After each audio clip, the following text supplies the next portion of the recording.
Rekan-rekan media yang saya hormati, saya saat ini berada di Putrajaya, Malaysia, untuk melakukan kunjungan kehormatan kepada Perdana Menteri Malaysia, Datuk Seri Anwar Ibrahim, dan pertemuan bilateral dengan Menteri Luar Negeri Malaysia, Datuk Seri Utama Haji Mohamad bin Haji Hassan.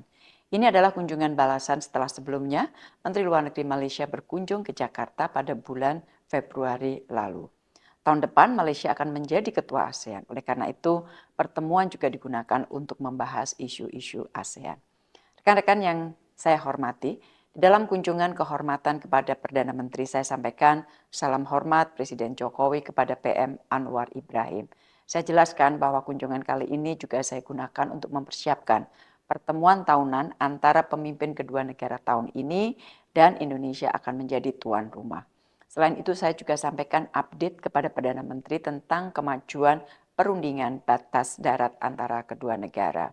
Sementara untuk perundingan batas maritim diperlukan komitmen yang lebih kuat agar perundingan dapat memperoleh hasil yang baik dan saling menguntungkan kedua belah pihak.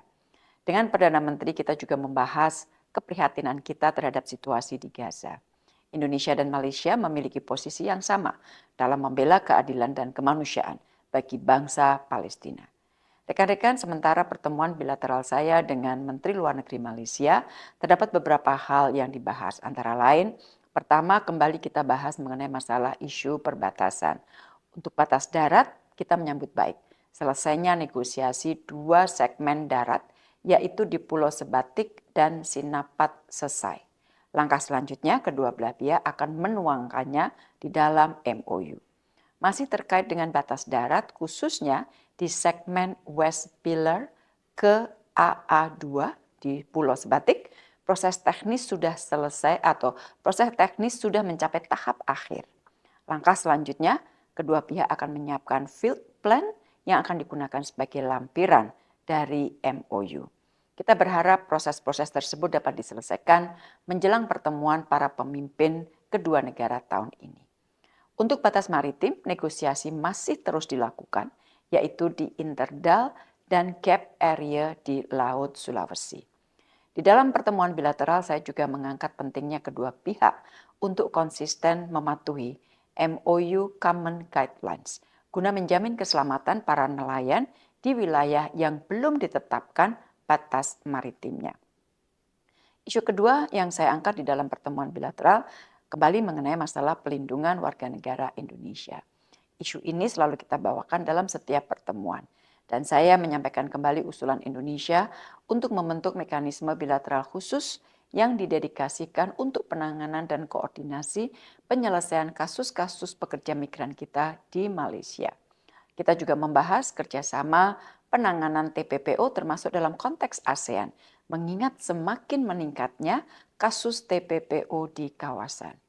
Saya juga sampaikan kembali mengenai penting diberikannya akses pendidikan bagi anak-anak pekerja migran Indonesia.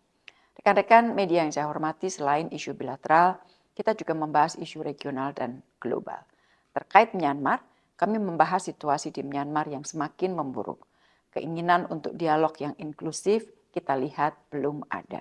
Untuk itu kami sepakat untuk terus memperkuat persatuan ASEAN, melibatkan para pemangku kepentingan dalam dialog inklusif, memperluas bantuan kemanusiaan yang inklusif pula dan tidak terpolitisasi, serta mendorong dukungan dan sinergi dari komunitas internasional dalam upaya yang dilakukan oleh ASEAN. Indonesia akan mendukung sepenuhnya kepemimpinan Malaysia di ASEAN tahun depan, termasuk peran Malaysia dalam bantu menyelesaikan masalah Myanmar. Saya juga menyampaikan harapan agar Malaysia dapat mempertahankan kontinuitas pendekatan inklusif yang telah diterapkan Indonesia selama kepemimpinannya pada tahun 2023. Saya kembali menyampaikan komitmen Indonesia untuk implementasi 5 Point of Consensus melalui mekanisme Troika. Di dalam pertemuan bilateral kita juga membahas isu Palestina. Indonesia dan Malaysia memiliki keprihatinan yang sama terhadap situasi di Palestina.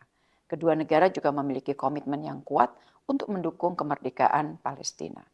Indonesia dan Malaysia sepakat untuk terus bersikap tegas dan aktif di berbagai forum internasional seperti OKI, PBB, dan jalur multilateral lainnya, serta secara bilateral akan terus mendukung Palestina. Saya sampaikan bahwa Indonesia akan terus melakukan upaya untuk memastikan adanya gencatan senjata yang segera dan permanen, tersampaikannya bantuan kemanusiaan tanpa hambatan, dan persiapan bagi dibentuknya negara Palestina termasuk masalah pengakuan dan keanggotaan penuh di PBB. Serta tentunya kita akan terus dorong implementasi dari two-state solution.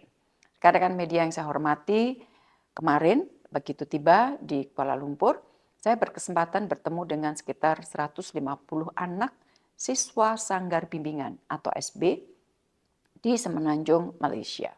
Mereka adalah anak-anak pekerja migran Indonesia di Malaysia. Sanggar bimbingan ini didirikan untuk memberikan pendidikan dasar bagi anak pekerja migran Indonesia dan juga untuk mempersiapkan anak-anak pulang ke Indonesia untuk melanjutkan sekolah di Indonesia. Terdapat sedikitnya 57 sanggar bimbingan yang tersebar di Semenanjung Malaysia yang diperuntukkan untuk anak-anak kita. Sebagaimana tadi saya sampaikan, pendidikan adalah salah satu isu penting yang menjadi bahasan kerjasama dengan Malaysia, khususnya akses pendidikan bagi anak-anak pekerja migran kita. Ini akan terus kita perjuangkan dan menjadi isu prioritas dalam isu perlindungan dan diplomasi Indonesia.